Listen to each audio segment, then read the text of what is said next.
आयोजन के सूत्रधार, जिनके कारण ये दास को भी प्रातःकाल माँ जगदम्बा भगवती का दर्शन करने का अलभ्य लाभ प्राप्त हुआ। और आप सब भगवत स्वरूप श्रद्धामयी माताएं, बहनें, बंधु, पूज्य संत चरण, विद्वान जन, आगंतुक महानुभावों का प्रत्यक्ष दर्शन करने का सौभाग्य प्राप्त हो रहा है।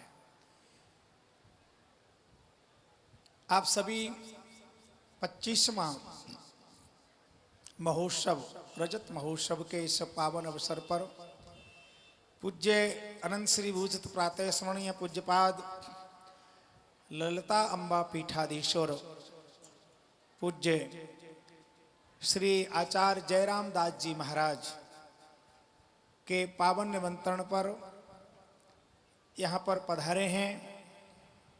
और मैंने सुना था माँ जगदम्बा भवानी सब इच्छाएं पूर्ति करती है, तो मैं तो इसलिए प्रसन्न चित्त हूँ, गदगद हूँ, उत्साहित हूँ कि मेरी बहुत दिन की कामना माँ भगवती ने पूर्ण की है कि पूज्य महाराज जी विरक्त परंपरा का अनुकरण कर लिए हैं। मेरा व्यक्तिगत आग्रह भी था और मेरा बड़ा मन था, या तो आप ऐसा कह सकते हैं जो जैसा होता है सबको वैसा ही चाहता है। और महाराज श्री का इस दास पर बड़ा अनन्य लगाव है और इतनी दिव्य परंपरा से जुड़े हैं। श्रीधाम वृंदावन में श्री सुदामा कुटी कौन नहीं जानता। भेष मात्र की सेवा जहां पर होती है, इतना बड़ा दिव्य भवन, अट्टालिकाएं हैं, फिर भी कुटी है वो। पूज्यपाद परम वीतराग पूज्य महाराज श्री जीवन पर्यंत किस अकिंचन और सहजता से रहे, उनका समग्र जीवन अनुकरणीय, अनुसरणीय हम सबके लिए है। और मुझे जहाँ तक लगता है, मेरी परंपरा में, श्री रामानंदीय विरक्त वैष्णव परंपरा में, अन्य परंपराओं में भी महंत के बाद ही कोई महंत बनता है। पूज्य व्यास जी महाराज का वृंदावन से बहुत निकट का लगाव है। पूज्य महाराज जी जानते हैं कि महंत के साकेत के बाद ही कुछ सोचा जाता है, पर श्री सुदामा कुटी की ऐसी परंपरा है। मैं पूज्य महाराज जी का भी दर्शन किया और जो वर्तमान में चौथी पीढ़ी है, वर्तमान पीठाधीश्वर होने के उपरांत भी भविष्य उज्जवल हो, ठाकुर जी की सेवा नित्य चलती रहे, इसलिए अपने समय ही अपने उत्तराधिकारी को चद्दर विधि कर दी जाती है। बहुत अच्छी परंपरा है, मुझे ऐसा लगता है। ऐसी दिव्य परंपरा में आपका प्रवेश हुआ है, आपका बहुत बहुत स्वागत है, अभिनंदन है, वंदन है। बंधुओं, जहां डॉक्टर पाराशर जी व्यासपीठ पर हों, हम जैसे लोग कुछ कहें तो बहुत उचित नहीं है, परंतु मंच का आदेश है, इसलिए दास कुछ कहने का प्रयास करेगा। प्रातःकाल जब हम लोग ट्रेन से उतरे तो देखा बड़ा धुंध था, अंधेरा सा था, क्योंकि सूर्य नहीं था। सूर्य उदय होने के बाद भी धुंध गया नहीं, परंतु जैसे जैसे सूर्य उदित होता रहा, उसका तेज बढ़ा, तो धुंध सने सने समाप्त हो गया। मुझे ऐसा भाव आया, मुझे नहीं पता कितना ये सार्थक होगा। ऐसा हम सबके जीवन में भी अज्ञान का, अविवेक का, विकारों का कहीं न कहीं धुंध है। और हमारे अंदर धुंध भी है, द्वंद भी है। हम तो सब द्वंद में जी रहे हैं ज्यादातर। अंतिम समय तक निर्णय ही नहीं कर पाते करना क्या है। परंतु कोई परंपरागत सदगुरु प्राप्त हो जाए, सदगुरु का आश्रय मिल जाए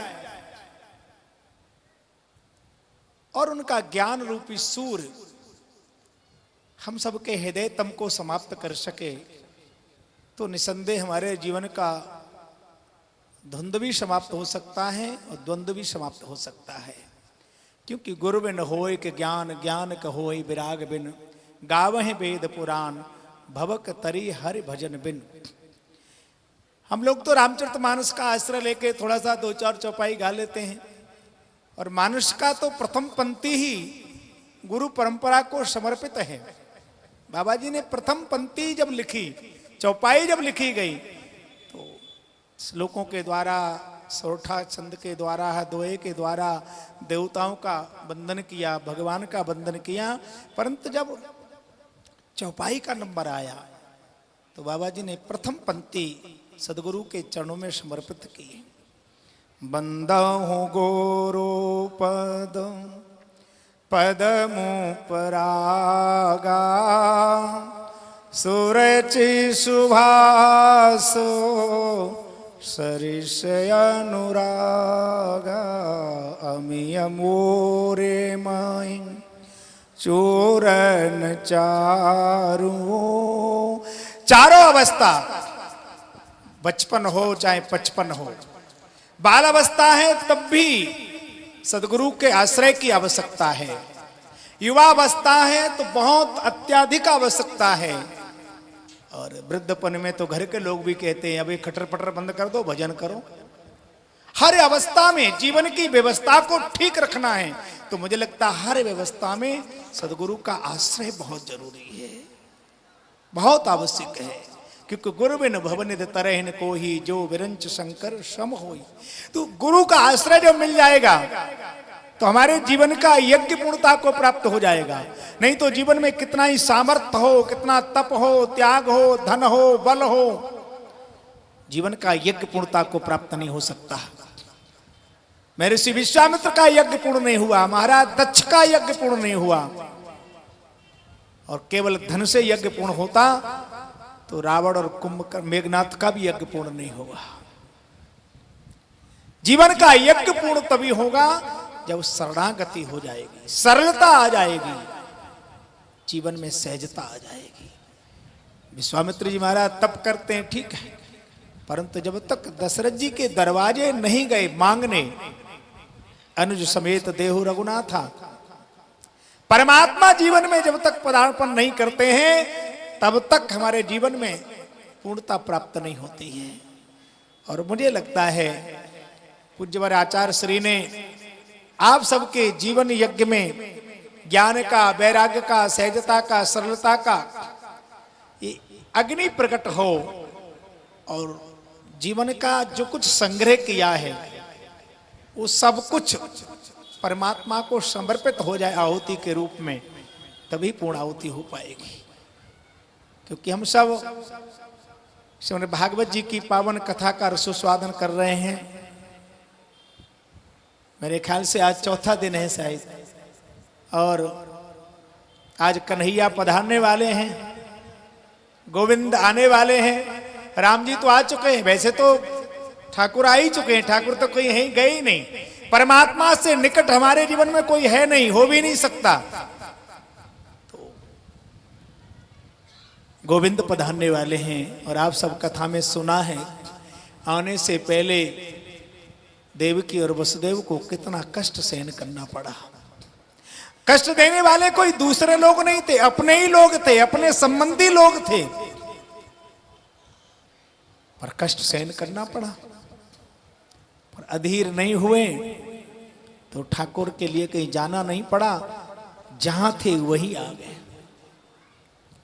भगवान की कथा हमको आश्रय प्रदान करती है, हमारे जीवन की व्यथा समाप्त करती है कि आप प्रारब्धवश जहां पर हो, जैसे हो, जिस स्थिति परिस्थिति में हो, इस तरह हो जाओ। इस तरह होकर के बस ठाकुर से अर्जी करो, मर्जी तो उसी की चलनी है। अर्जी करो, हे नाथ, हे गोविंदो, हम पर कभी कृपा नहीं करोगे क्या? हम देव की वसुदेव नहीं हो सकते, हम ब्रज वनिताओं की तरह हर क्रिया में आपका दर्शन नहीं कर सकते, हम सबरी भी नहीं हो सकते, दर्शी भी नहीं हो सकते। हम पर कभी कृपा नहीं होगी क्या?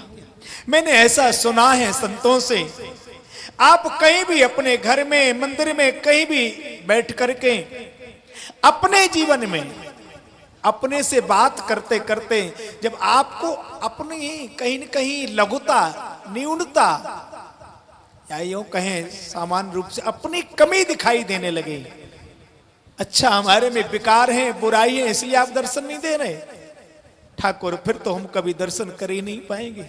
हमारे में पात्रता नहीं आ पाएगी, योग्यता नहीं आ पाएगी, निर्मलता संभव नहीं है।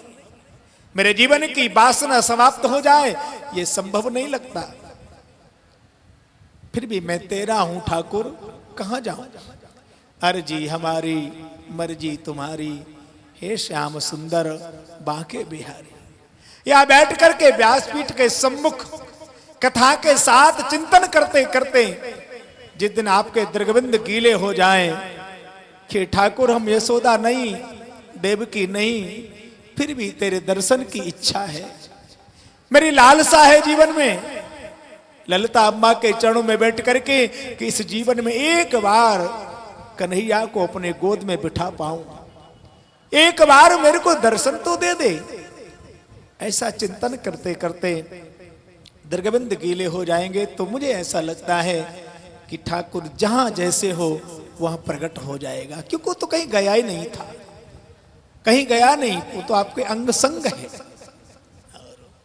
तभी तो इस भूमि को मैं प्रणाम करता हूं, सत सत वंदन करता हूं रामपुरवा की इस पावन भूमि को। एक भगवत भक्त के कारण, एक संत के कारण कितने संतों का दर्शन हो रहा है।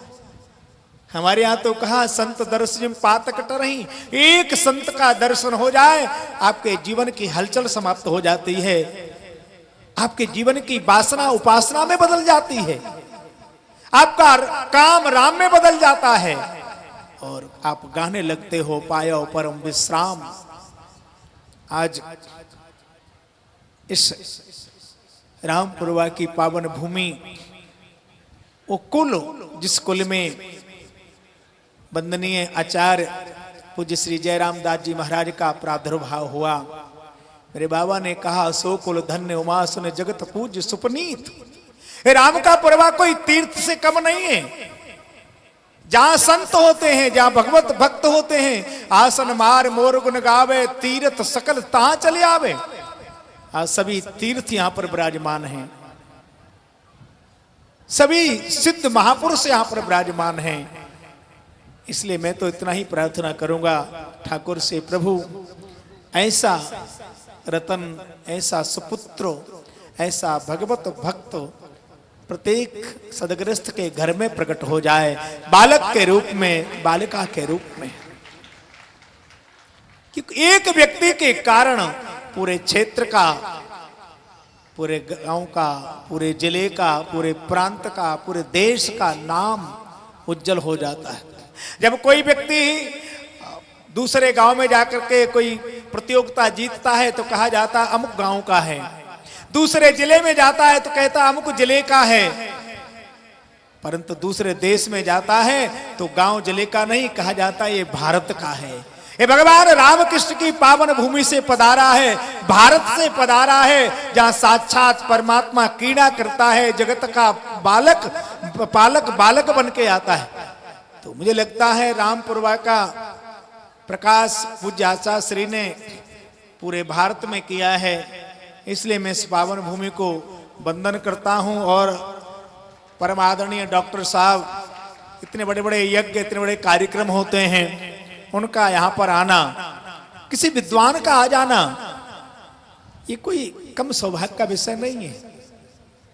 और मुझे लगता है कि केवल ये हम सबका सत्कर्म का फल नहीं है, ये कर्म फल नहीं है, ये तो साक्षात जगदम्बा की कृपा का फल है, माँ की कृपा का फल है। क्योंकि बालक कैसा भी हो, पूत कपूत सुने बहु जग में, माता सुनने को माता, कैसा ही बालक हो, माँ अपने बेटे को उदास नहीं देख सकती, परेशान नहीं देख सकती। इसलिए मुझे लगता है माँ जगदम्बा शारदा को लगा होगा कि मैं सब पर कृपा करूं, सब पर मेरी दया हो जाए। तो कैसे करूं?